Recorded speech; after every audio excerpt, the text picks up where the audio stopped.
हजरत मालिक बिन दिनार फरमाते मैंने 60 हज किए। एक हज के मौके पर मैंने बड़ा रश देखा, लाखों का इज्तिमा हुआ। मेरी बातों की समझ तो आ रही है ना आप दोस्तों? जो नहीं बोल रहे उन्हें भी आ रही है ना? अल्लाह जज़ा दे। कहते लाखों का मजमा था तो मेरे दिल में ख्याल आया, मैंने कहा अल्लाह इतने लोग आए हैं, इनका हज कबूल भी हुआ है कि नहीं? फरमाते मैं सोच रहा था तो रात को ना ख्वाब में मैंने किसी कहने वाले को कहते हुए सुना कि सब का कबूल हो गया। बल्ख का रहने वाला मोहम्मद बिन हारून बल्खी है, उसका हज कबूल नहीं। फरमाते शहरों के अलग-अलग खेमे लगते थे। अब भी आप हज करने जाएं तो पाकिस्तानियों की रिहायशें अलग होती हैं, इंडियन की अलग, बांग्लादेश के अलग, मिस्री, यमनी, सब लोग अलग अलग रिहायशें होती, झंडे लगे होते हैं मुल्कों के। कहते मैंने सवेरे उठ के ढूंढना शुरू कर दिया, ढूंढता हूँ वो बंदा मिले। कहते जहां बल्ख शहर के लोग रहते थे वहां चला गया तो मैंने लोगों से पूछा तुम में मोहम्मद बिन हारून बल्खी कौन है? लोग कहने लगे वो तो बड़ा नेक आदमी है, परहेजगार है, बड़े भोले भाले, बड़े अल्लाह वाले, रियाज आपको बस हम ही जानते हैं, वो तो बड़ा नेक है, परहेजगार आदमी। तो मैंने कहा अच्छा कहाँ है? उन्होंने कहा पहाड़ के पीछे उसने खैमा लगाया हुआ है, सारी रात इबादत करता है, सारा दिन रोजा रखता है, कायमुल लैल है, साइमुद दहर है। क्या बात? फरमाते मैं उन लोगों की बात सुन के हैरान हो गया कि मुझे क्या बताया गया, ये क्या कह रहे हैं? फरमाते मैं पहाड़ के पीछे गया। हज़रत मालिक बिन दिनार अलैहि रहमा फरमाते हैं जब मैं वहां पहुंचा तो मैंने उस शख्स को मुसल्ले पे बैठे देखा।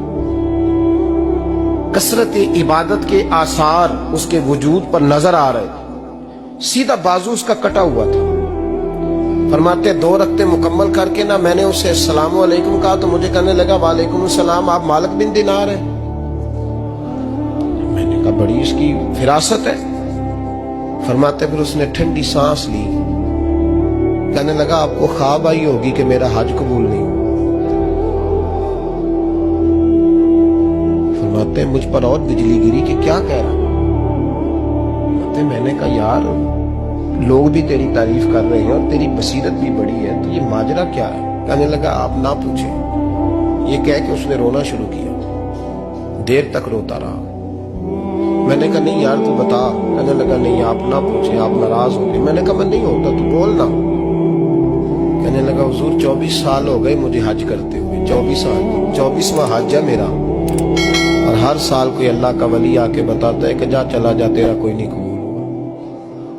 बेपरवाही वेख सज्जन दी जिथे किसे दी पेश न जावे, उन्हें ताजा वाले दर दर रोले ते मंगते तख्त बिठावे, आजम किसे नु कारा मिलदा ही कोई काबे ओ खाली आवे।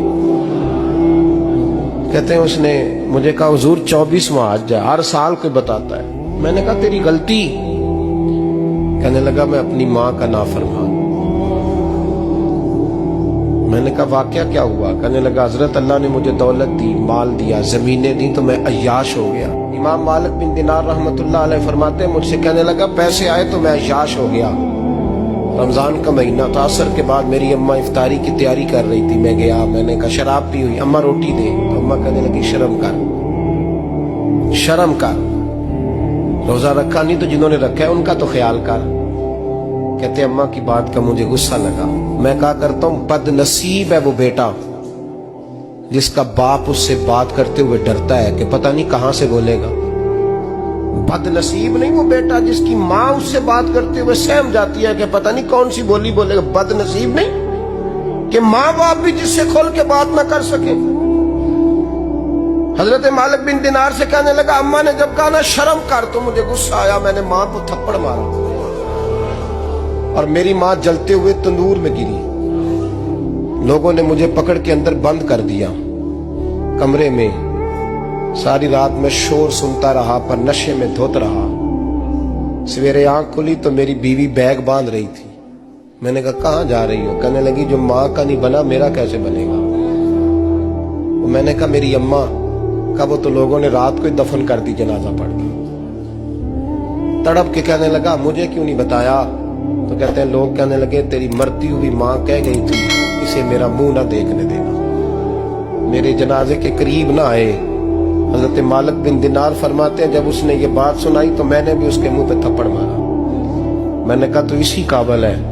کہتے ہیں وہ رونے لگا, حضور دعا کرے اللہ مجھ سے راضی ہو جائے. کہنے لگا جب ماں کی انتقال کی خبر ملی تو میں نے کلاڑی لے کے وہ ہاتھ کاٹ دیا جس سے ماں کو مارا تھا. میں نے ساری جائیدادیں خیرات کر دی. 24 سال ہو گئے, 24 سال ساری رات نماز پڑھتا ہوں, روزہ رکھتا ہوں, حج کرتا ہوں, پر ہر سال کوئی آ کے کہتا ہے جا دوڑ جا تیرا کوئی نہیں قبول ہوا. حضور دعا کرے مالک راضی ہو جائے. فرماتے میں تھپڑ مار کے آ گیا. میں نے کہا تجھ سے راضی ہو جائے اتنے ظالم سے. امام مالک فرماتے رات کو آ کے سویا تو مجھے خواب میں رسول پاک کا دیدار ہوا. تو نبی پاک علیہ السلام نے فرمایا مالک تو اسے مایوس کیوں کر آیا ہے, اللہ تو بڑا مہربان ہے. کہا حضور ماں کے نافرمان کو معافی کیسے ملے گی؟ تو امام مالک فرمانے لگے نبی کریم نے فرمایا جا اسے جا کے بتا دے تجھے قیامت میں تیری ماں کی وجہ سے بخش دیا جائے گا. کہا حضور اماں کی وجہ سے کس طرح؟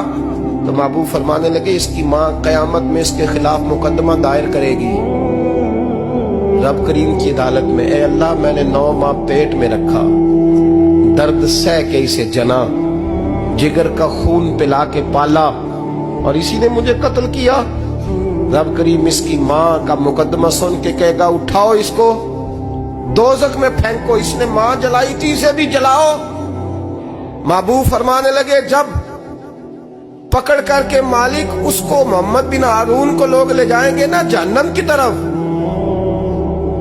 ابھی فرشتے گھسیٹیں گے ہی تو پلٹ کے پھر اماں کی طرف دیکھے گا, اور دوسری دفعہ پھر گھسیٹیں گے تو پلٹ کے دیکھے گا, اور تیسری دفعہ پھر پلٹ کے کہے گا اماں یہ مجھے جلانے لگے, اماں یہ جہنم میں پھینکنے لگے. میرے حبیب فرمانے لگے وہ جل کے مرنے والی ماں وہاں بھی بول پڑے گی, کہے گی یا اللہ چل میں نے معاف کیا تو بھی معاف کر.